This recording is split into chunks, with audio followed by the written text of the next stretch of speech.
That sound means we're live. We're live. We're back. It's Sunday night. It's Sunday night, the best night of the week to talk about these things. The worst night of the week in a lot of ways, but the best night of the week to talk about League.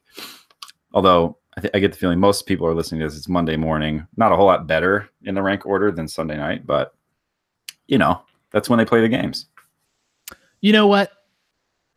It's going to be an exciting day tomorrow anyway, right? It will be, actually. When we go through the tiebreakers and roll through there like a huge thing that rolls over everything. Whatever picture is in your head, that's how we're going to roll through that. Like a baking pin. Ooh, nice. Like a rolling pin? Yeah. We're going to make pie crust out of fly quest, baby! I'm just hoping for... I don't even want to say this. I was going to say I'm hoping for another base race, but I'm really not. I'm really not. No base races, please. I will abstain from the base race. I want a base race where it's like, it's very clear that we're going to win. You know, like you get those base races where it's like, well, they're a full 2 Nexus turrets ahead. So you want to be like the Usain Bolt of base racing. Right. Usain Bolt shows up to like the IHSA Illinois Championship 200-meter sprint. And beats all of the high schoolers. Well, that's what we're hoping for. That's what we're hoping for. Welcome to the Den of Thieves podcast. Yeah. This is the Den of Thieves podcast. Welcome 2 minutes in. Back to our regular day of the week. Back to our regular day of the week. Back to our first week performance, 0-2. So I didn't get it right this week. I was the furthest I could be. You were at least 1 game right. Yeah, well, you know, those things happen. Oh, I'm Cole, by the way. I'm Jordan. There we go. And this is a podcast. You are listening to a podcast. Or actually, maybe you're not. Maybe you're watching a YouTube. Excellent. Yeah. It was a sad weekend. It was. We had so many chances to win a game, and we didn't. We didn't win 1 game. We didn't win 1 game this weekend. We only played 2, so you know. I have to say, like, I think you and I have both been pretty reasonable with our reactions to losses this season, and not getting like ahead of ourselves and not weighing ourselves down too much. But I have to say, for the first time this split, I'm feeling a little iffy and uncomfortable. Yeah, we just have looked super flat since we absolutely rolled right over Echo Fox. Like it was nothing. And it sure would have been nice to draw them for tiebreakers, but yeah, can we go back to that? Yeah, it's you know, in a league where parity was the name of the game for like 7 weeks, and then there's a little bit of separation, we find ourselves suddenly back in the muddy middle here. 4-way tie for whatever place. Yeah. Not first or second place. Unfortunately, not first or second. Unfortunately. We had destiny in our hands. And we had it. We were holding on to destiny for so long, and we just kind of let it hang out, and then we let it walk away. I guess that's our slow early game. Bow! Whoa!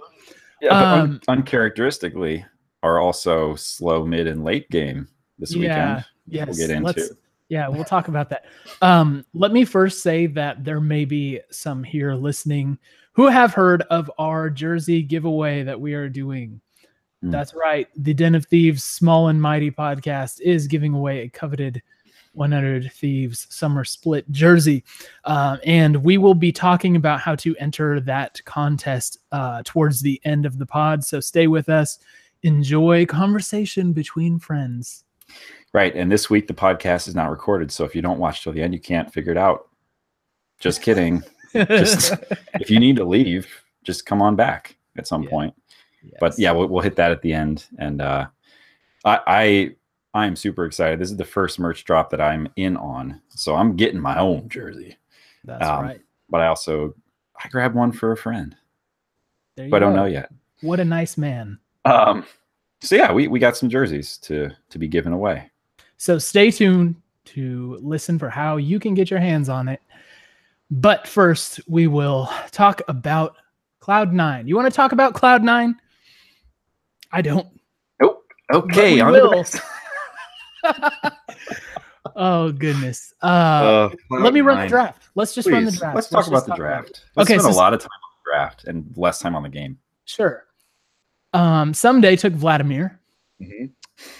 Which should we stop there? No, let me run the whole thing. Let me run there. Ssumday took Vladimir.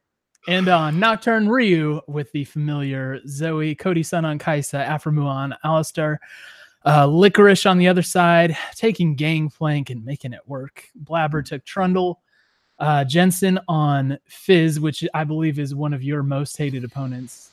My friend. Yes. Sneaky on Quinn, and Zazel, the mighty bearded Zazel on Braum. Yeah, that's the first of what may be many trophies for C9 this split. Beard of the split to our buddy Zazel. They gave him most beard. That was great. Most beard. They gave him most beard. Not which isn't really beard, not best beard, but exactly. Most beard. There's no quality included in that award. It could be. It's just volume. Yeah, it's by volume. If you were to shave it off and weigh it, it's the most beard. Fizz, you mentioned Fizz. He is in every way. If you can't beat him, join him. Champ. He's one of those. Which on my list is Talon. You got Zed on there, Akali, basically every assassin who is in the game. I'm still making my way. I have Fizz, but you know I got to get into the others. But it is one of those where it's like there's a moment this weekend where somebody picked Zoe. I'm sure one of the people listening will know who it is. It was in the Optic game, maybe. In the Saturday Optic game? No, today. Yeah. Oh, yeah, it was. He took Zoe, and everybody in the crowd went, "Oh!" But it's it's one of those where it's like people just So Fizz.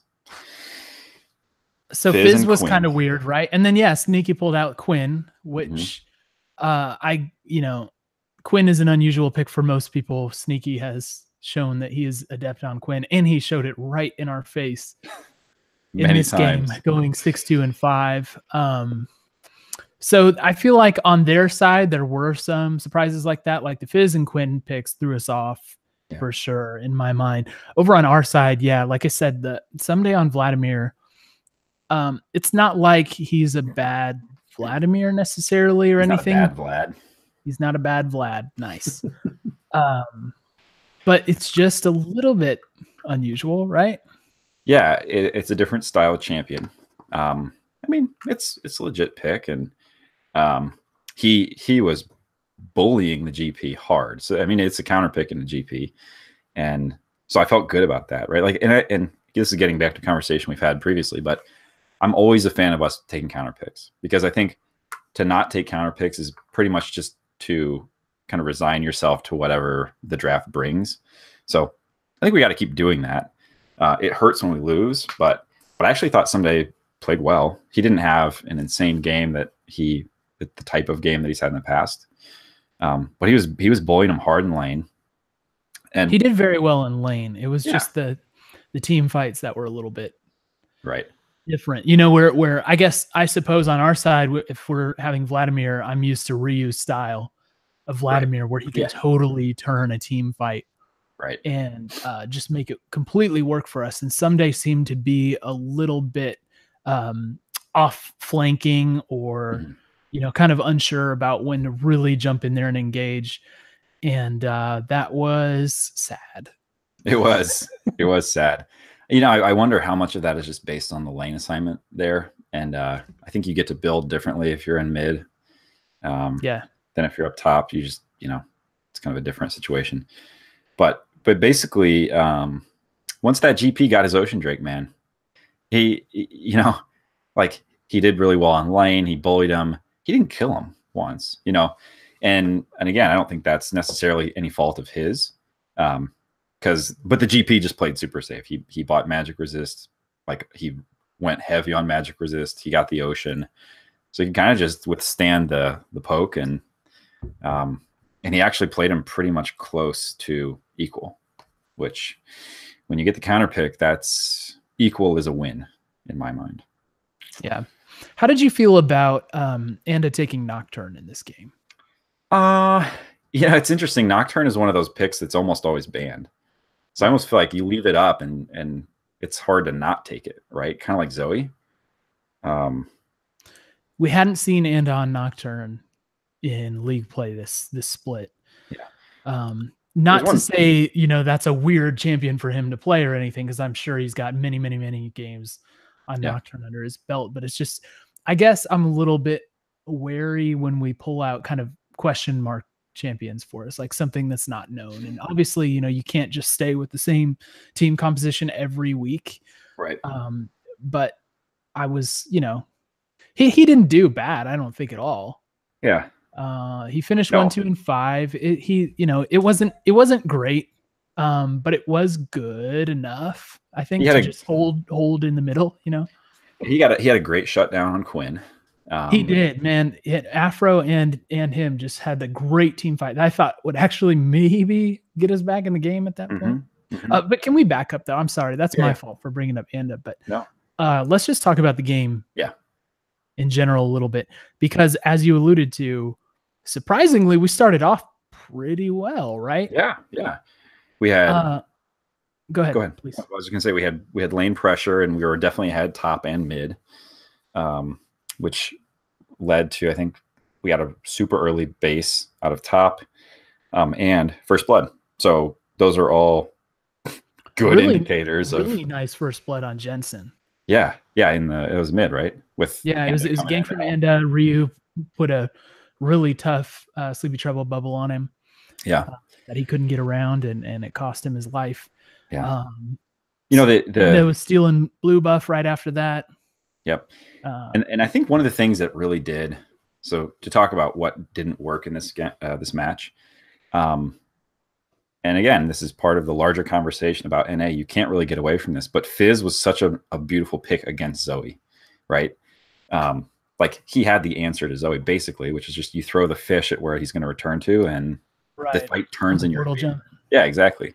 Like even if he hits you with a bubble, he's going to be stunned. He's going to get chomped, or he's going to have to burn his stopwatch. You know, like it's just a great counter pick. So again, and with all this CDR, he can get that thing going pretty often. Yeah, you cannot, you can't build like safe enough to deal with that counter. There's just no way. So we saw. I mean, eventually Ryu started taking really weird jumps. Like he would jump out off to the side of the lane, and you know you could tell it was a problem for him. Yeah, I mean he was wary of it. Yeah, which I'm sure, like we've seen Ryu on Zoe a whole bunch, and he's very good. He's a great Zoe player. Yeah.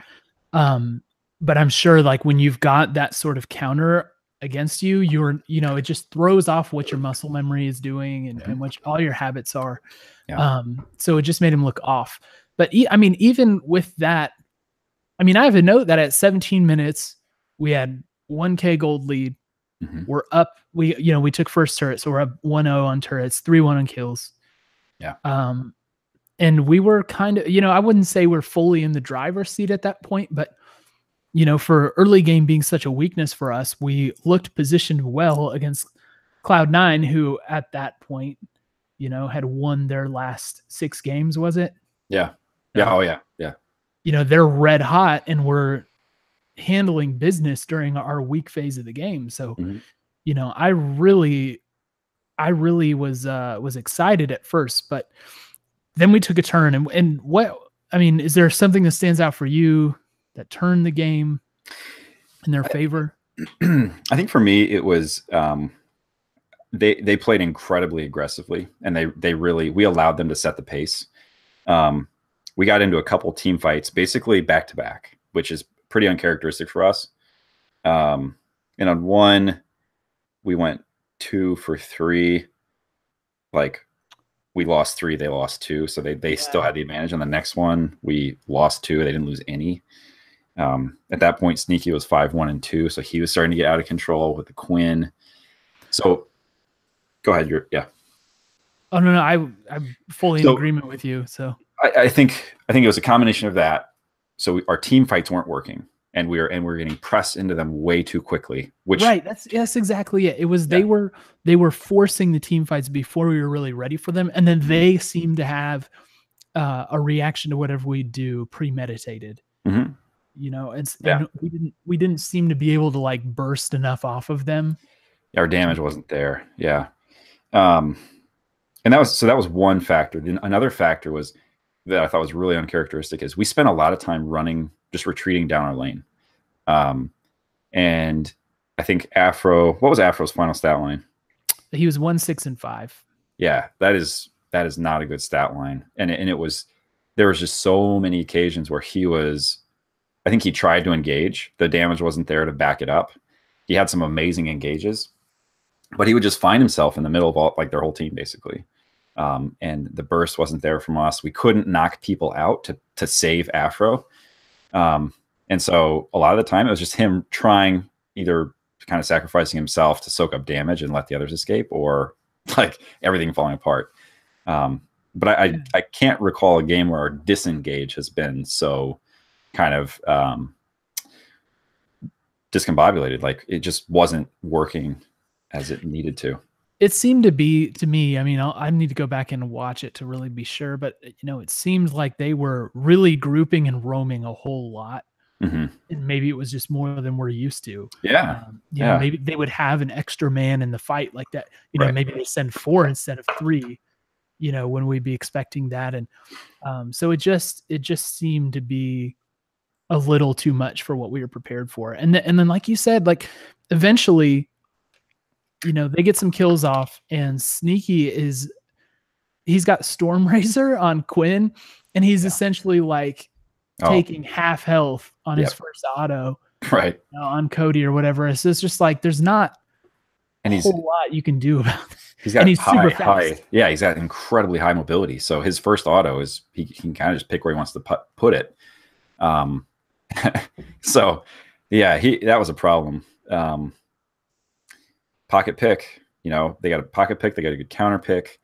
Our counter pick was kind of neutralized by the ocean and some really smart play by Licorice. Yeah, you know, a bright spot. I thought that Cody, Anda, and Afro actually had some really good little kind of 3-man skirmishes. They got a couple. Like they would jump and engage all at the same time. They get picks in like the bush and and in places where clearly Cloud9 was not expecting to see them, and neither was I. So that kind of thing is always good to see. I feel like that's you know, I think that probably had something to do with our good early game. Some good play from those 3. Yeah, and like I was saying earlier, that almost got us back in the game. Like, you know, we were really close off of that 3-2 team fight we had towards the end on mid, and we had a great ult from Anda to get the kill to shut down Quinn, and then Afro got a 4-man stun. But we still, if I'm remembering right, that fight didn't end. Like, no, we got 3-2. We took 3-2 on that fight. Okay. But still, right? Like it didn't end up turning the game. A pretty slim line. Like I feel like in other games, when Afro lands those kinds of things, we get 4 and we don't lose anybody, and then we just walk over and take Baron for free. You know, so the team fighting, which is usually our catalyst for good plays, just wasn't coming together. Yep. And, you know, it doesn't help that we are running into a freight train of Cloud9 just making this incredible run. Obviously their last 8 opponents have not found a way to shut them down. So it's insane. You know, there's they something won today too. For that. Yeah, they won today as well. So they're second. They secured second place. That's ridiculous. So they went from 3-7 to second. My gosh, dude. Wow. Well, GG to Cloud9. Clearly the team to beat right now. Kudos to them. Yeah, they are. TL's dropped a couple recently. So, I mean, you got to think that Cloud9 is a favorite going into this playoff, which is bizarre to say. Yeah. Well, surely after the early part of the split. Yeah. Let's talk about the end of that game really quickly. Yeah. We got aced on the Infernal. Right. And then the game was over. They just walk down mid. No Baron take. I just want to put a little pin in that. Aced on the neutral objective. All right. Which doesn't happen to us. Look at that foreshadowing. I love it.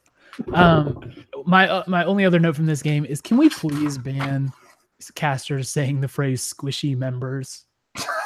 I hate to be like the 14-year-old, but man, they say that so much. Like, can you not say like squishy like players or champions or teammates or something? Squishy parts. We got all the squishy parts. I'm not sure that's any better. I think that might be the only thing that's actually worse. Yep. Well, there is absolutely no segue possible from that into our other game for this week. So let's just move on to the Optic game. I'll run the draft. So Ssumday on Jax, which was exciting, right? It was exciting. See that pick come out. I recall the life-saving 4-man stun. He had another chance at it this game too. Yeah, unfortunately, he needed to have another chance at it. Right. And it was on Graves, which we had seen before. He had a great Graves game actually back. It was against Clutch. 5. It was his 5th game with us, so I think that would have been week 6. He went 4-2-10 in a win against Clutch. So Ryu's on Rise, which we've seen before. Cody Sun on Jin. And Afro on Braum. On the other side, Dokla took Camille. Cadian took Sejuani. Power of Evil on Zoe, as you mentioned before. Arrow took Ash. What a nice match. And Big took Tom Kench. That Tom Kench. Whew. Dang. Really good Abyssal Voyages. The best. Some of the best Abyssal Voyages I've seen in a long time. This was a super interesting matchup. I just thought of this. This is not like my major takeaway from the game, but you have the Rise ult and the Abyssal Voyage ult. And clearly the Abyssal Voyage was a more helpful global for them this game. Yeah. And well, the Rise, given the Rise isn't a global, you know what I mean? But you can still use it offensively, which is, I think, the key, right? Yeah. And there was a time, maybe 2 times, but there's definitely one time where, he attempted to do that as we were cleaning him up around Baron, and it just didn't work out. He almost got the kill, but not, not quite. So it was just, that was a huge difference with Tom Kench's Abyssal Voyages being very aggressive and offensive against us, and the Rise ults were almost all defensive. Almost all defensive, yep. There were a couple where we tried to jump in, but it just didn't happen. All right, well, should we go through this game as well? I suppose we have to. So can I first just say, we played against 2 teams this weekend who were basically in must-win situations. And I used that phrase last week as well for us. These teams actually needed to win. Well, for Cloud9, it was if they wanted to get 2nd place. So they got that. Well, I guess we were there too, right? I don't know. It's weird. It just felt like the teams we were playing against had a lot more, and they were playing like they had a lot more to lose, Which, theoretically they kind of do. I guess each one really needed the win to. Right, Cloud9 needed to get to 10. You're right. Because at that time it was a Saturday game. Cloud9 definitely needed it. So they locked playoffs with the win against us, and Optic at least kept their hopes alive. Didn't work out for them, but they did what they could. So that's an interesting thing to me. Like, I don't know, I don't think it's right that I don't think we did have this mentality, but I think that it can kind of creep in, right? It's like, well, we got playoffs, we're in, we put in the hard work. I just wonder if that kind of creeps into the edges. I'm sure probably is not giving the guys that mentality. But I feel like there is something different when you're playing to stay in it. Well, yeah. And actually it's funny you bring it, probably because we'll talk more about that on the Heist, but yeah, I think there's definitely something to it, when somebody is playing like their must win against you. Right. You have the target on your back, no fault of your own other than you've done well up to that point. And It was rough. So with that being said, as we ran that draft, like I felt that this draft was rather experimental. You know what I mean? Like, Jin for Cody's son was a really odd pick to me. It just doesn't seem like his style of champion because it's not a mobility champion.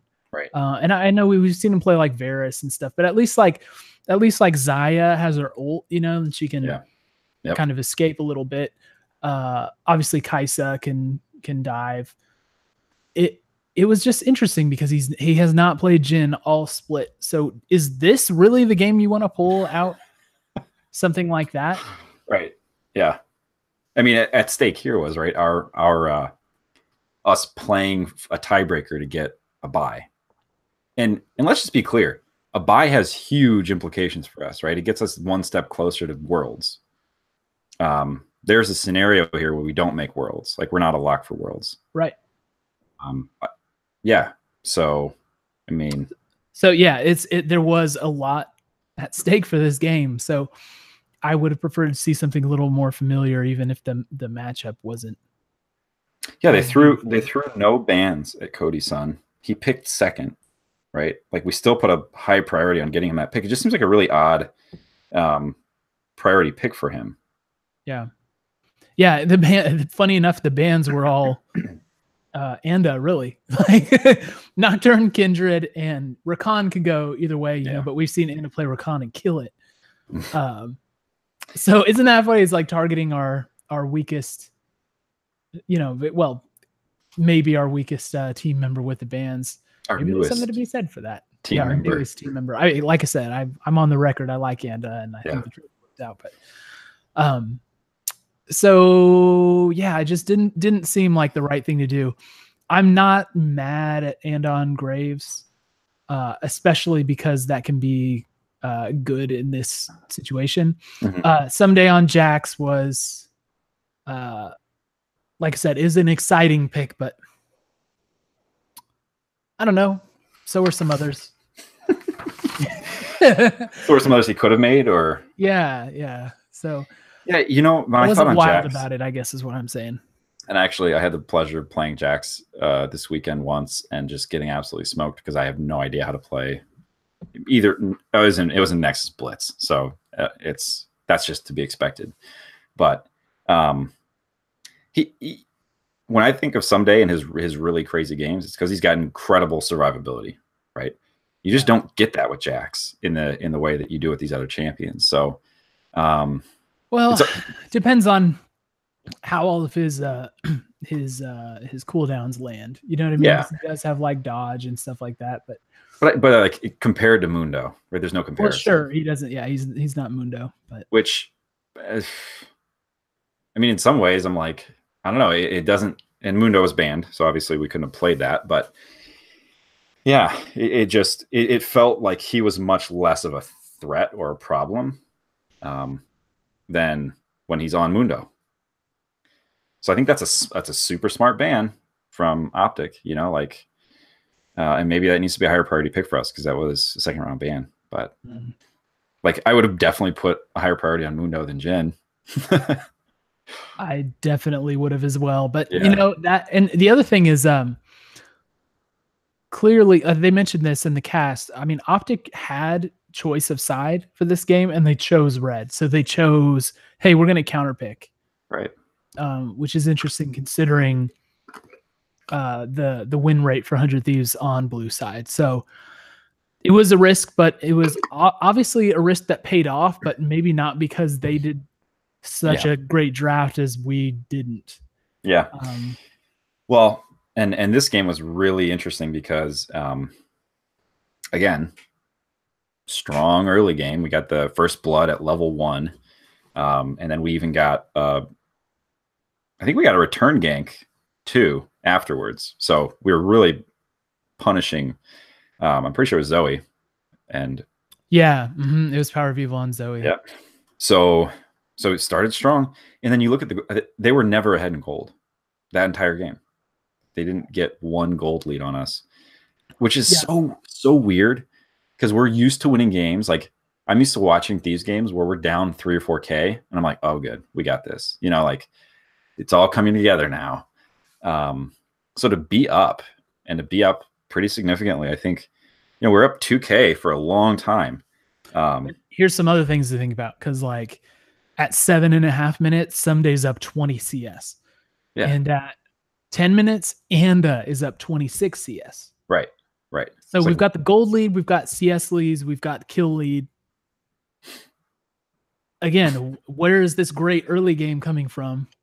How are we not able to turn around and carry that? So I think we can talk about that a little bit, right? Like, I think what I'm wondering is, so we're seeing a lot of different and weird picks, right? And I wonder if this is partially us trying to crack the code of early game and how we get a stronger early game. And hang with me here. What I'm wondering is, is basically a trade-off, right? Like we're trading in the champions we know we have a strong late game with for those we think we might have a good early game with. And once we get to team fight stage, once we get to, you know, neutral objectives, like critical neutrals, it just falls apart. Maybe. Which is, you know, we discussed a couple weeks ago about how those neutrals were so important to our strategy, and we were really good at them. So is your theory or is your question that, are we sacrificing our strength around neutrals in, you know, for the goal of finding a great early game? Mm-hmm. Is that the question? Yeah, I mean, yeah, that's my question. That's kind of my hypothesis as well. Like I just don't see why we make some of the picks we do. Like here's, if I were to look into my crystal ball, I think we're probably trying new strats in scrims. We're trying new champions in scrims. We're finding champions where we can smash lane, and we're pulling some of those out. And I think it's one of those where, you know, we've talked about how automatic this team is when we're on our comfort picks. That's why there was a game, this split, where we could not be killed. They couldn't kill us. They would engage. We'd perfectly disengage. We'd walk away. You know, let me just check. So we had Recon ban both games. So I think that's a big part of this, is that, like, I think Xayah Recon for us is so strong, and in large part because of Afro's Recon play. You know, that allows us to get in and get out of almost any situation. So yeah. I think teams are starting to wise up a little bit. Well, that's something that we saw from Optic that we maybe haven't seen quite as much from other people, is the targeting of Aframu. Mm-hmm. Clearly they were picking on him in this game. I mean, he went 0-4-3, which is kind of unheard of for him. And we've seen a lot of, like you said, great plays coming from him in the middle of team fights that either turn it or provide us a way out. Yeah. Or, you know, he finds a way to make an impact. And that's why I think, you know, he was the assist leader for the split. Yeah, maybe it's a combination of those things kind of in tandem, that we did try and find that early game a little bit, but at the same time, I think they just found new ways to exploit things that might affect us in a negative way, such as taking away our team leader and mm-hmm. shot caller and fight turner right out of the fight at the beginning. Right. Yeah, especially with Braum, that Braum ult in the middle of a fight does a lot. And he landed 3 or 4 of them. He did. Yeah, that's true. That's true. But your point is, I think that just strengthens your point, that he was still, it's not like Afro was having an off day. He would get jumped on, he would land his ult, he would hit it on at least 2, maybe 3 people, and nothing would happen. So I think a big part of it is he's just not, you know, kind of going back to last game, we're not having the damage surround him in the way that it usually is, where when he can set us up, we typically knock him down for him. So I'm sure he's super frustrated, because he was getting, it was kind of like Hack-a-Shack, right? They're just like, just go after Afro. Like, it doesn't, the rest of the team fight doesn't really matter. Just take out Afro, and then you know, team fight or call shot calling is out. But also that engage is gone, that disengage is gone. So yeah, it was tough, man. Yeah. And then the other thing for them, I mean, when you look at their team comp, they've got so many ways that they can really like just completely take advantage of you. Like run the abilities down for their team. I mean, Camille's ult obviously locks you up. Sejuani's got the stun. Zoe's got the Sleepy Trouble Bubble. Ash has the Ice Arrow. Tom Kench has Abyssal Voyage. It's just there's so many options to pull the team apart. They're an engage machine. Yeah. That's insane. Yeah, that is pretty remarkable. Let's see. Well, let me say a couple other things. Yeah. I thought we looked great. We looked like we had a plan right up until, I don't know, maybe like 17 or 18 minutes in the game. We got stuck in mid lane for a long time trying to advance on that turret, right? Danced around, yep. We just kept dancing around. We couldn't find the fight, and we were scared a little bit of their engage too. But the whole time we kept our 2K gold lead. We did, but it's like, I think when we stall out, you start being like, okay, are we spending too much time here? What do we need to do? Where are we going to go from here? Why can't we get this turret? Like, there's something about being on a roll mentally where you're just like knocking each objective down and checking off all those boxes, right? Yeah, right. That when you get hung up on something like that, like, look, we got to open up the map. We got to get tier 1 down in mid.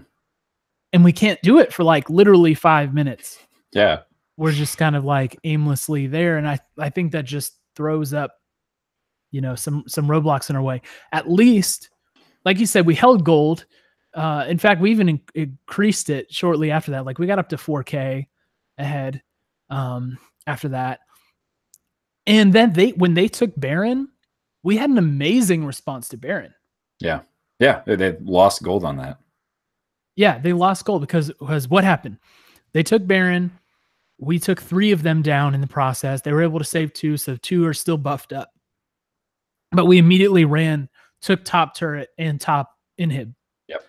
And then kept them on defense for the rest of the Baron buff. And that, when I saw that, I was like, okay, like this game is ours for sure. Yeah. Because we've had our like stall out, and we've had like we've gotten through their power spikes, and we've gotten through their Baron. That for sure for the rest of this, you know, we're gonna be. Yeah, and then we've got supers pressuring top. We've got Ssumday splitting bottom. Like we had pressure on all the lanes. We knocked down that mid tier in mid, or the tier 1 in mid. So yeah, we were set up really well. And then it's the Elder Dragon. And they got like a free Elder. It was like off screen. Am I remembering that right? It was so weird. It started that way. I mean, we made our way over there to I feel like we all backed at the same time, and then Octa's like, "Oh, we'll just go get Elder then." And then we had a team fight right after that screwed us up. And then we tried to take Baron, and apart. Yeah, that was the end of it. So Ssumday was split pushing, and he just went too far in. Like it looked like he forgot that he wasn't playing Mundo, and he's like, "Oh, I don't have any escape." You know, like I have one button that gets me out of my little this. jump. Yeah, my jump that moves me like 4 minions. So he got out, but Afro got killed again as a result of that. And then they got another Elder, and then I think we got 2, I think we got 2 on that. We only lost 1 person, and then we were like, all right, Baron time then. No, and it was a desperation Baron. It was so weird. When do we ever do desperation Barons? Right. We're usually very measured about it. High priority, so we make sure we get it. But at the same time, we do it in a more measured way, typically. But I think you could look at I think, honestly, what I think happened is I think they were all feeling, I think they were feeling like they were on their back foot, starting to kind of feel panicked. Like they were beating us around the map, right? And they actually had quite a few people left with the Elder buff. So, and that was the second one to be even bigger. But I think in other games, we would have slowed it down. We would have gone over. We would have cleared out vision. We would have set up. We would have just got positioned for the next play. That would have been a better play. But I honestly, that's what I was going to say. I feel like in both of these games, we got kind of tilted, which is weird for us. And I don't think we've seen that before. We just weren't making good decisions. I think it was the Tom Kench. I think it was people feeling frustrated by being stalled out. Like Ssumday's play was really uncharacteristic when he went into their base instead of out of their base, right? When they were collapsing to his lane. So yeah, it was just some weird choices and decisions that I think. Yeah, I think it's a lot of that. It's also I think we didn't quite respect them enough. Mm-hmm. They looked like not a playoff team for all of this split, and they almost made it.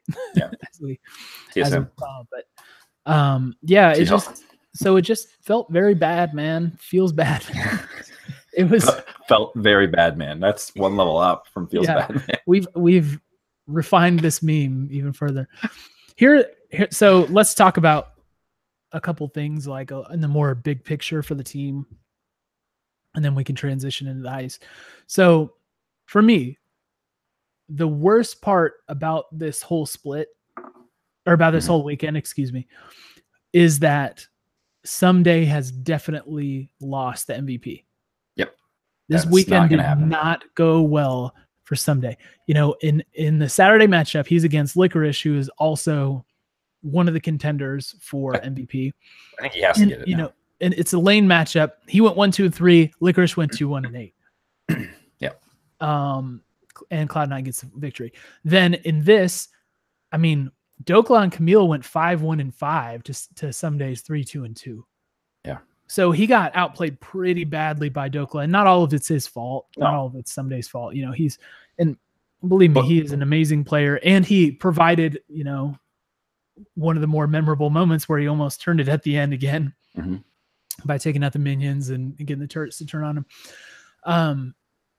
But I think, at this point, you can't really make the case for him like you could have, because timing matters too, right? It's not just people who are going to make this decision are obviously going to look at the full split, but at the same time, you're always going to be weighted by recency bias, right? And like who's on right now is going to be at the top of your mind, and it just doesn't seem to be him. Well, and I think, I don't follow Cloud9 that closely, but Licorice may be the only member of that team who's not been subbed out this season for the split. So and I know there are people who go in different camps on this, right? But for MVP, like if you think about it as literally the most valuable person to their team, I don't see how you could, and kind of like then look at that broadly, right? But like, I don't see how you could say Licorice isn't the most valuable player on that team. And it's a team that went from last to second. And, I guess the only other person I could see giving it to is Double Lift, but even that, like they lost to TSM today. They haven't had such an amazing split that I'd say, oh, well, of course. Like if they finished undefeated, yeah, okay. But Cloud9 kind of did finish undefeated, right? In like the current form. You could maybe make an argument that waters down Licorice's campaign for MVP. If he played the whole time and really like getting, say Sneaky back in there made the difference for Cloud9, then maybe Sneaky's more valuable. I don't know. But I think what's clear is that it's not going to be Ssumday, which is a shame. Yeah, agreed. He, in my opinion, still, he's a worthy candidate for it. And I've enjoyed watching him play so much this split. Yeah. And even in these games where we lost, he's still an exciting player to watch. Like, that's right. You feel like you have a chance when you've got Ssumday on your team. Yeah, the plays he pulls off are crazy, whether we win or lose. Like you don't get too many games where top lane is one of the places they spend most of the time during the laning phase. Like a lot of the games you watch, it's just like, we'll check in on top lane every 10 minutes. But he's a dynamic player. He's super fun to watch. He's a playmaker, and it didn't go his way this split. I hope we get another chance to see it happen. Yeah. Okay, so a couple of other macro level thoughts.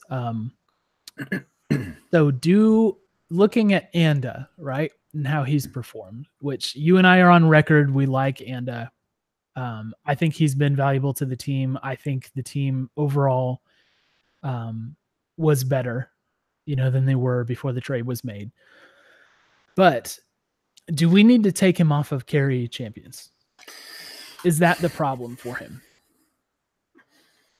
And either then put him on more supportive. Put him on Poppy or something, put him on a tank champion. Yeah. I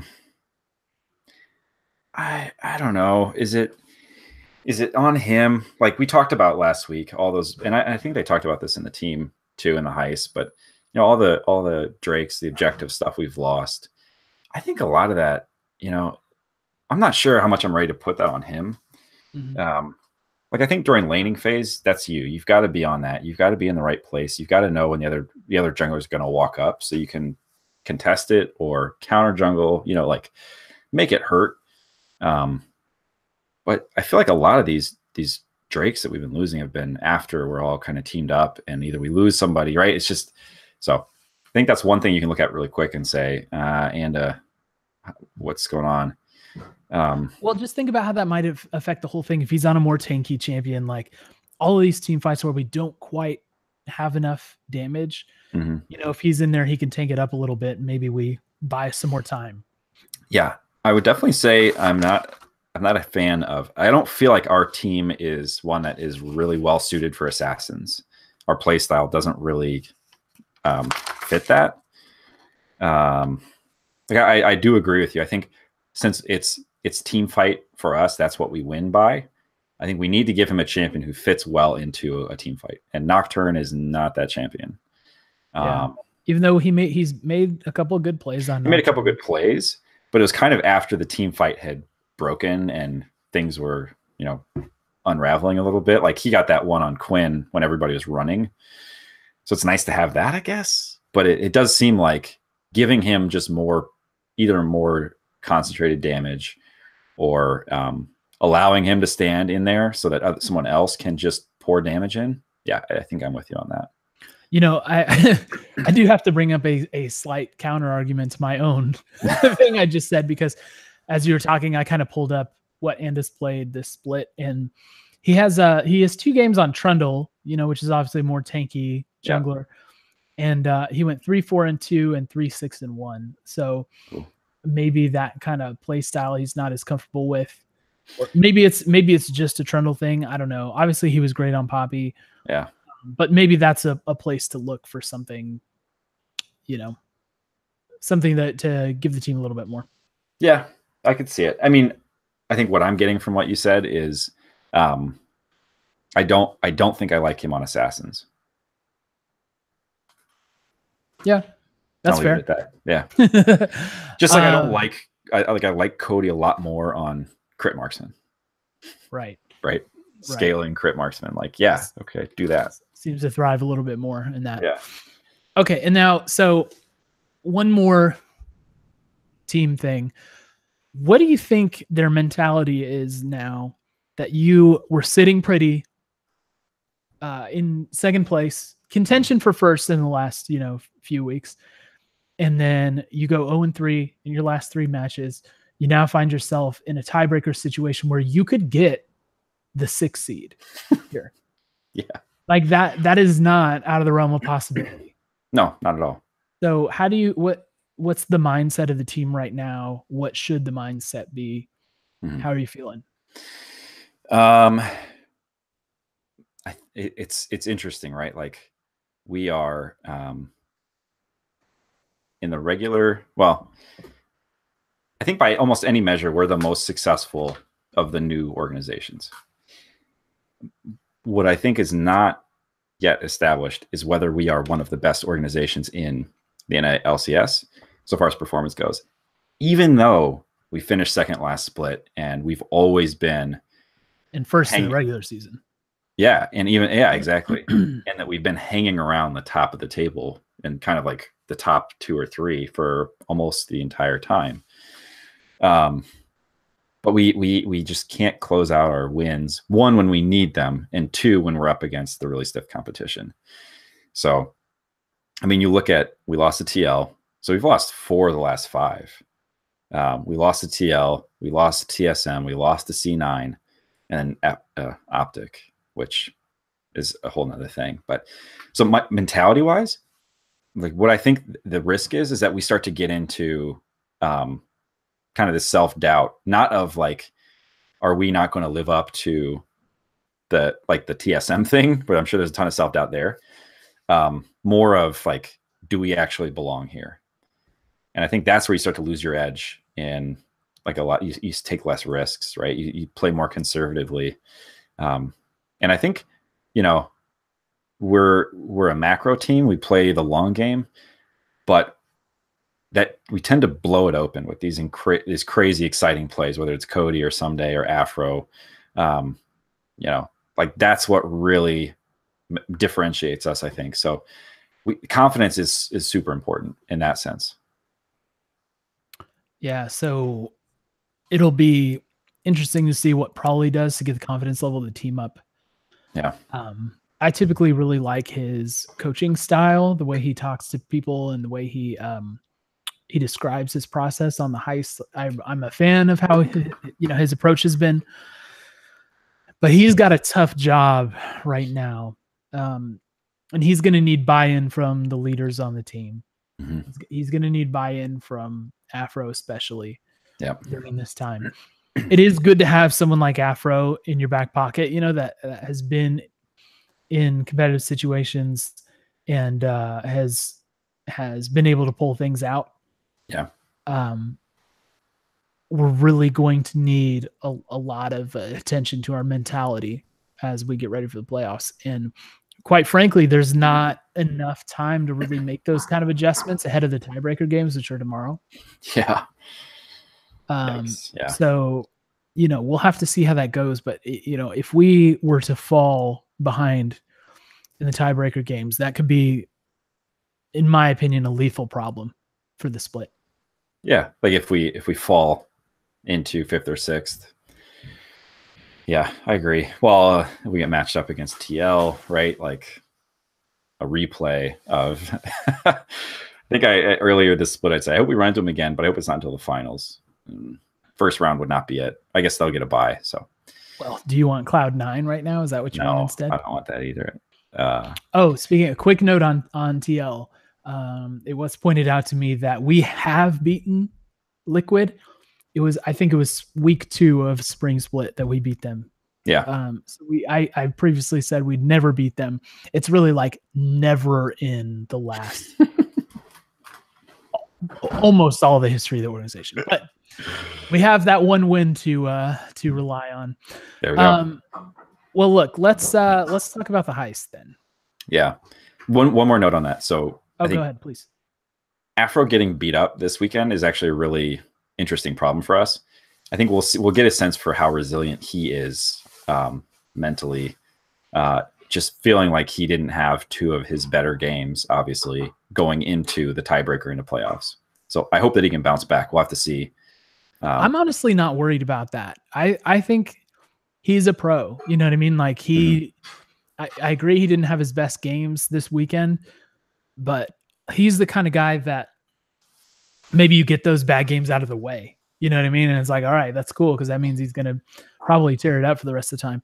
Yeah. He's such a vet that I'm not too worried about that. I'm more worried about his ability in working with Prawley to get everybody else to believe.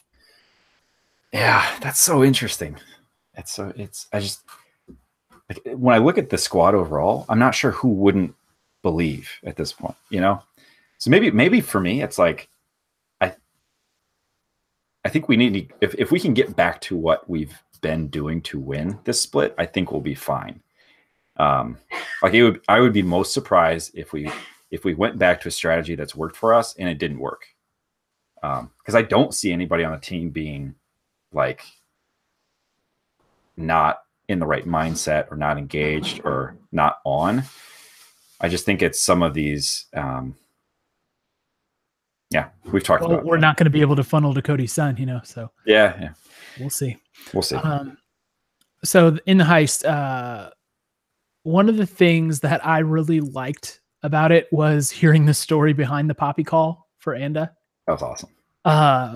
Loved hearing that he called for it, right? Like he brought it out and he was assertive about it, which is great because, you know, he's like the new guy. He's an inexperienced guy.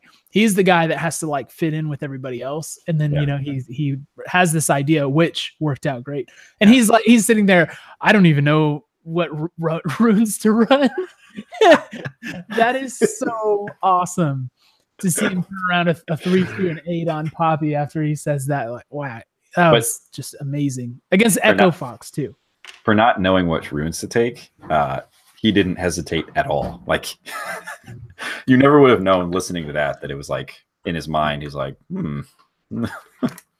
Yeah, and how well does that speak of the rest of the team too? That they went with that idea. I mean, probably went with it. The rest of the team bought in. That, you know, something coming from the new guy. I think that's a good sign for the chemistry, but again, that's when skies are sunny because at that point they had won 3 of the last 4. And, you know, so we'll just see if that can come out. But the other thing about Anda during the heist was that he also owned a lot of responsibility for the TSM loss, right? Like he came out and kind of took control of that and said, you know, like a lot of that was my fault. I could have played better. Like Anda's sounding like he's sounding super mature. Yeah. And we've seen him like make sure he fits into the team. And it hasn't been like the 100% smooth thing, but it's been very good, I would say. Yeah. And just I am impressed by him. I guess that's all I want to say about Andas. I'm impressed by him. Yeah. Yeah. I think I'll be really interested to see next season. You know, can we? And I'm already looking ahead to next season, but like I think that might be one of the things that he could focus on, and that as he improves and matures, we'll see him do better at is like I think if we can get him completely into our like our mentality of objectives, like if we don't lose Drakes, I think that just gives us so much more of an edge. So, you know, I hope that we can kind of get him there too. Map control. Yeah. What stuck out to you from the heist? So I thought it was really interesting. We talked last week about the rivalry, about getting heated, about getting hyped up, and they basically started off the episode just kind of talking about that. And I'm sure it was in response to TL. Like I don't think they're responding to us, but but we're on this very narcissistic. Yeah, but we're on the same. Like we're kind of keying into the same things, which is like what is it that makes this team tick, and what gets like why do they play? Why do they get out there? What motivates them? And probably thinks that it's winning a championship. Well, not only that. Wasn't that interesting? He said that he thinks. I mean, obviously, we've talked about this too. I think the motivation for this team is they want to go to Worlds and prove that they are a world-class team. But he thinks that winning a championship would kind of blow the top off the team, and that they'd all get super excited. The way I understood, like, I don't know, my take on what he said, how I understood it is that he thinks that to like unlock their enthusiasm. Yeah. Right. That's what they need to do is to win the championship. I don't think so. That's how it kind of came off to me. No, like, I agree with you. I think that is what he said, but I don't agree. He's in those rooms, you know, for whatever 12 hours a day or whatever with those guys. So, but you know, if that's true, that is a strange thing to be true, man. Because let me tell you, how are you? You know, you need to unlock everybody's enthusiasm and excitement before you can win the split. How about when you lock in a first round bye? Yeah, we have that a fin, right? So I mean, and it may be the truth. It really may be the truth if that's the case, but that is a very unfortunate and inconvenient truth. Yeah. Oh, don't sue me. Man. I think you're right. Like, I don't think it's really sustainable to have a team whose excitement is bound to something that is such a massive accomplishment, right? Like, you've got to find little things that you can get excited for along the way. Like, even if it's just beating TL on a regular day, right? Like, well, that has to happen too. That's got to happen first. You know, it happened once. That's right. But yeah, I think like, and maybe they don't need it, right? Like, I think we're coming at this as two pretty extroverted and loud people, thinking only back to our competitive sports days. So maybe they don't need it in the same way that we feel we would, or that we feel they should, or whatever. Yeah, but without missing a beat, they all said, "I'm a pretty quiet guy. I'm pretty reserved. I'm pretty quiet. I try to keep chill." So it might just be the DNA of this team, right? The chillest team in ALCS. Right. So maybe that's maybe the chemistry is a little too laid back. So right. Maybe we need a little bit of a stir the pot kind of thing. Yeah, we need maybe somebody. That was what Meteos brought to the team that we didn't know we were missing. He would you would see clips of him in the Heist, kind of like joking around, and Cody does that too. Yeah, but they went to great pains to show you that Cody does that. They found a couple of good scenes. I've seen him do that in other episodes too. Yeah. No, Cody's he's a joker. Yeah, so that was interesting. Oh, I thought it was really interesting that Probably said the loss to TSM didn't bother him that much. Right. And it kind of made me want to revisit because when we talked about it, we kind of talked about similar things, right? In that, you know, we didn't win, obviously, but that we kept it pretty even. We didn't get steamrolled. We hung in there. There's a lot of grit. We also called it, or I think it was I called it the worst we've played, which clearly we've reset the bar on that.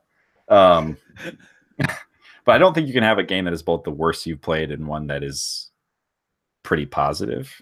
Yeah. So I think at the time it was just there were a lot of uncharacteristic mistakes that clearly were an indicator of what was to come this weekend. Well, and the other side of that coin too is that we need to build on whatever those things are. Like, it's fine to have a loss that you feel is a good loss, right? Yeah. Right. Like, we dropped this game, but we did a lot of things right. Well, guess what? If you don't do them right the following week, it doesn't matter. If it's falling apart in other ways, it doesn't matter. So, right. A good loss is only a good loss so long as you actually improve from it. Right. Hard to say that we've done that. Yeah. Like, this is the first time all split that I've really felt a sense of urgency about fixing problems, because I always just felt like, this wasn't great, but we're doing fine and we're going to be fine. And this is the first weekend where I'm like, I don't think that we're really there to contend for this championship. Right. Yeah. I definitely don't feel going into the playoffs that we are. Yeah. I don't expect us to be in the finals, which is a weird thing to say, but it's kind of where we're at. You lose 3 of 4, 4 of 5 at the wrong time. At the end of the split. Yeah. Yeah. Well, let's do this. Let's wrap that discussion. We've got a question from the chat on YouTube that we'll take, and then we'll run through the last few things of the podcast. So the question from Diego in the chat is, who do you guys think has been a big part of the team or a player who has been doing great this season? I'm guessing Ssumday is we can't go to him. Yeah, Ssumday is kind of like the easy answer for this question. Yeah. I think we've made our thoughts clear on that. So if you would allow me to do what I do and sing the praises of Ryu. Yeah, I was going to do it, but you do it so much better. Please take this one. Well, so I don't think Ryu is our strongest player. Yeah. I think Ssumday is really the standout player for us. And I think Aframu has really, really done a great job. He had a bad weekend this week, but he's proven his worth. When you go back, I would challenge anyone who doesn't think that Ryu has been very good. Just go back and look at his stat lines from this whole split. I'm looking at it right now. And out of all of the games, he has three if you include the Cloud9 game. He's had 3 games this whole split where he had a stat line that was kind of bad. Everything else, he has done very, very well. Yeah. His stat lines look great. Lots of 0 kill or 0 death games.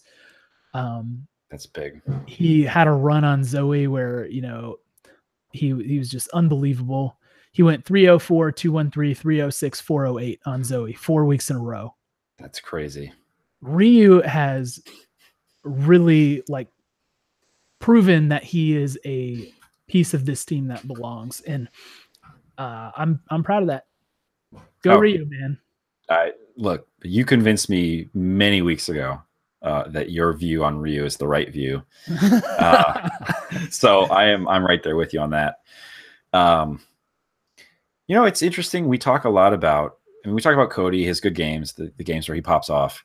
And obviously this weekend was not a great weekend for him. It wasn't a great weekend for anybody. It does feel like Ssumday, Ryu, and Afro are 3 kind of they're critical in ways that we cannot probably replicate, right? Like Afro is the shot caller, he's the experience, he's the vet. Ssumday is MVP candidate. He can carry us and save us in almost any situation he has. Ryu is incredibly solid, consistent. I suspect that he is kind of a mastermind for our team in that he sets things up in a really good way. So I do think that going forward, Anda and Cody will be 2 of the more interesting players to watch so far as what will their roles evolve to be on the squad? Because I don't feel like they're set necessarily. I mean, I think Cody, we know what Cody is really good at, but he hasn't made an impression or a place for himself in the squad in the same way that some of the other players have. Yeah, and I would say, this is actually tying into another question we got in the chat from Keen, who says, which role or roles do you think 100 can improve on? He also asked who can replace them. I am not going to wade out into those waters. But, in terms of which roles we can improve on, those are the 2 that I think. I think it's Anda and Cody, and much love to their personalities and everything. Yeah. That's the one thing about this team. I love the guys. Yeah. You know what I mean? The personalities, they're nice dudes. They're solid. There's no one that I hate having on the team, which I feel like there's always a player I hate having on the team on all the other teams that I watch from all the other sports. I don't have that on this team. So, but yeah, we need to see something more out of Cody Sun. I think last split was probably better for him than this split. And you don't want to trend down. Right. Yeah. Well, when I look at this split, I mean, he did amazing as the focus of the funnel. And, I don't fault him at all for that. Obviously. The more traditional roles he's had, and it was a tough split for marksman too. Let's not forget about that. It was kind of a weird one. But there are others who have, I think, outshone him. I don't know if he would be, he's certainly not on double lift's level, obviously. I think double lift is far and away the best ad carry we've got. But I don't even know if he's in the conversation this split of top 3. I think there are others who have stepped up in ways that he hasn't. Yeah, so, he has been a middle of the pack ad carry in my opinion. Right. If we're being honest about it. So we'll see. And the playoffs, I think, are going to make or break my opinion on that. There is the potential, if we see Team Liquid again and Cody, kind of has the yips again, that's going to be a problem. So we'll see how that plays out. Okay, so let's talk about the merch drop really quick, and then we'll get to the contest, the giveaway. And I'll pass it off to you since you participated in this drop. This is your first 100 Thieves merch drop. I got I got my baby's first merch drop badge to put on my jersey when it comes, so I'll be good there. It was actually super exciting. I didn't really get it, but I had gotten home from work and I was like all logged in, ready to go. And yeah, I mean, if you're there at the time, you can get your jersey. Yeah, that's the thing. If you're there, I mean, trust me, there are lots of people who can't be there. Yeah, that don't get to grab the merch. I feel sorry for them.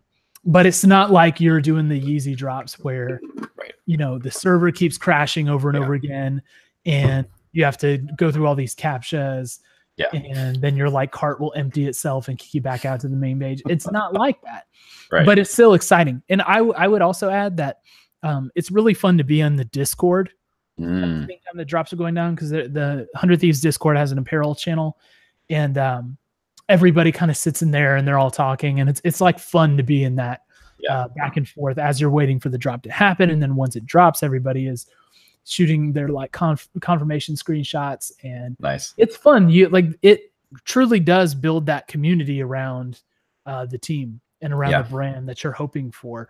That, you know, makes you want to be a part of it, makes you more willing to spend your money. So it's good for the team. Right.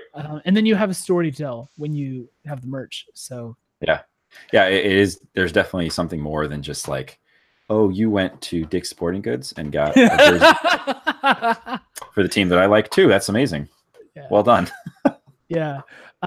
So the jerseys sold out in about 30 minutes, which was pretty good. Yeah. Then the big thing for this was that, you know, there were some subtle differences between the summer jersey and the spring jersey. The summer jersey had another sponsor on it, and I think the sponsors were patches instead of screen or something like that. But also the custom gamer tag, which I went ahead and took the liberty of paying the extra money to get a custom gamer tag on mine. You did. So my jersey will have my League of Legends name on it. And I'll find a way to maybe put it up in the background or something in the pod so I can show my fandom. And then the regular price was quite reasonable in my mind. It was $85. Is that what the last one was? Yeah, I think it was the same price as spring. Yeah. So I know that's maybe a little higher than some of the other options out there, but it's also way, way, way cooler than any of the other esports team jerseys, in my opinion. It's a style, right? It's styled. Esports jerseys is a style. Right. And I feel like 100 Thieves does not do that. And for me, that works. I'm not a baseball guy, but let me tell you, those baseball jerseys look way cooler than Red Bull. A technical, you know what I mean? It's rough. So, I like them. I'm excited to have them. And we are super excited to be able to give one to our faithful listeners. Correct. All 12 of you guys. The 12 on right now? Oh, I don't know. I'm just making fun of our small audience size. It just increases the odds. That's a good thing. That's right. Jordan and I, we took the liberty of maxing out our carts at different sizes so that we could have the opportunity to give away a jersey to you guys. So let us first say a couple things. One is that we're going to let the entry period run until September 1st. So Saturday, September 1st. We'll probably announce the winner on the podcast the next day. Whoever wins it, you do have to be based in the United States, because I already bought you a jersey. I'm not gonna turn around and pay $100 shipping and customs fees and all that stuff to get to you. I love you if you're outside the United States. But that's expensive. But that's really expensive. So I apologize for that. So you must be based in the US. So there are 6 different ways you can earn entries for this. Number 1 is to follow us on Twitter. Number 2 is to retweet our tweet about the contest. And that's actually up right now. So if you head over to our Twitter, which is twitter.com/denofthieveslol, you can find our tweet. You can retweet that using the .pod and 100 Thieves hashtags. You can subscribe to us here on YouTube. Comment on this YouTube video with your jersey size. subscribe to us on iTunes, and leave a review for us on iTunes. So there's 6 different ways you can enter. Do all 6 of them. You'll get 6 entries, and then we'll select somebody at random to receive the coveted Under Thieves sold out limited edition Summer Split jersey. So we're excited to do that for you guys, and we're hoping that we can generate some traffic into our podcast as well in the process. So everybody wins. But hey, this is what I'll say. If you are listening to a Den of Thieves or a Den of Thieves, 100 Thieves podcast, you are a fan who deserves a jersey. So right. if you couldn't get one, we'd be happy to hook you up. If you got one and you just want another one for your brother or something, hey, we're not going to check. But anyway, like you guys are the kind of fan who are hoping to support and help out a little bit here. So we're happy to do it. Yeah, that's why we're doing the cool jersey giveaway and not like a sticker or whatever. I'll give you the sticker. So we hope you guys appreciate that. Oh, man. Okay, so let's quickly talk about the tiebreakers that are going to happen tomorrow and the playoff picture. So much league. This is amazing. Yeah, this is that time of year, right? Yeah, and then we got to think about what we're going to do in the off season. We're going to have to start talking about, I don't know, famous murderers or something on this podcast, whatever people do. Well, yeah, we'll I don't know about that, man. I'm kidding. I don't like those podcasts. Good. So yeah, tiebreakers. So tomorrow there will be 4 tiebreaker games to decide those last the 3 through 6 seeding of the tournament. So we are in a 4-way tie with EchoFox, FlyQuest, and TSM. So we could drop all the way to 6, or we could comfortably be in 3rd. Finish in 3rd. Now, we drew FlyQuest for game 1. So the way this works is that we'll play FlyQuest, and then EchoFox and TSM will play. The winners of both of those games will play each other, and the winner of that game will take the 3 seed. The loser of that game will take the 4. Mm-hmm. Then the losers from the first round games will play each other. The winner of that game will take seed 5, and the loser will take seed 6. So that's how it's going to play out. It's nice that it's like another extra day of games to watch, and who knows, maybe we'll even find a way to do a quick reaction pod after our games. Who knows? It could be. Yeah. We haven't really talked about it, to be honest, but we'll see. We're just making it up as we go. So let me talk about the rest of the bracket, because that will be a big part of what happens. So Team Liquid and Cloud9 have their buys, right? Yep. So presumptively, and they haven't really announced what's going to happen, because the tiebreaker format's a little different, but it should be, if you look at it in terms of seeding, that the 4th and 5th seeds will play each other in round 1. The 3rd and 6th seeds will play each other in round 1. So who would you most like to see in round 1? Yeah. Give me that EchoFox, baby. Let's take what we know, which is we can smash them. I think it's a mentality boost, right? Like, what happened last time we played them? Oh yeah, okay, I remember that. Yeah. Well, I will also mention that we beat them way in the middle of the split too, right? So, so we're 2-0 against EchoFox for the split. Yeah. FlyQuest beat us in the middle of the split, and we beat them early on. So they base raced us in the middle of the split. Yeah, the base race hurt really, really, really bad. Yeah. But I will also mention that we were kind of rolling in that game other than the base race. So we were. Maybe we'd be okay against FlyQuest. Yeah. I do not want to play TSM. No, thanks. No, thanks. We should do picks and bans for the playoffs. That's how they should do it. We'll ban TSM. No, I mean that we've talked about this too, and probably has as well. In I think the last Heist, he's like, that's the team that I assume will always be good enough to win the league. It's just a matter of whether they've got their stuff together. They beat TL today, so I'm going to say they got it together. They're in playoffs again. So yeah, I don't want to play them. I don't want to play them at all. So what I see this shaking out as is I think in the tiebreaker round we'll win against FlyQuest and then lose against TSM. That's how I think it's going to play out, which would put us as the 4 seed, which in my opinion is advantageous. And this is why, because the 4 seed will play the 5 seed, which in that scenario would be either FlyQuest or Echo Fox. Which, I feel like our chances would be good. And then we would go on to play Team Liquid in the next round. So if we won that round, we would be up against Liquid and not Cloud9. I am more scared of Cloud9 right now than I am of Team Liquid. 4th place. Let's just go for 4th. They're clicking on all cylinders. And, if we take Team Liquid in the semis, then at least we get a chance to get the monkey off our back when it's not finals. Because take it from someone who has watched LeBron James religiously for his whole career, losing in the finals to the same team does something to your image and your brain. Think of the way you're, well, for him, I don't know, but I think for the people around him. Yeah, exactly. Like that becomes a thing. Like LeBron losing to the Warriors is a thing, right? And if we were to meet Liquid in the finals and lose to Liquid in the finals, it's worse than meeting them in the semis and losing to them in the semis. Right.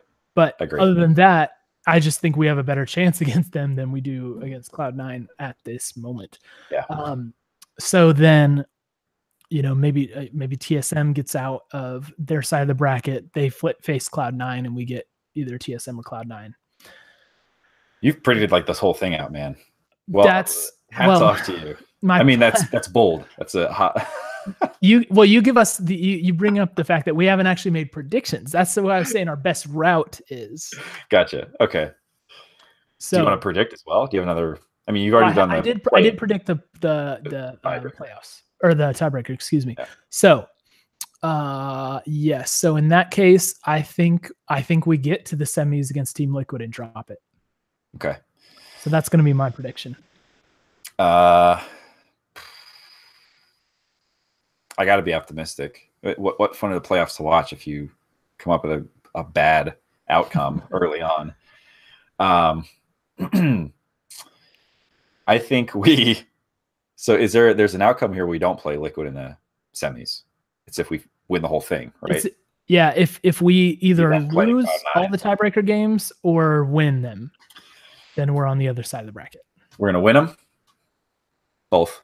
Okay, so we get the 3 seed? We get the 3 seed, and then we lose to Cloud9. Okay, so you think semis on the other side lose to Cloud9?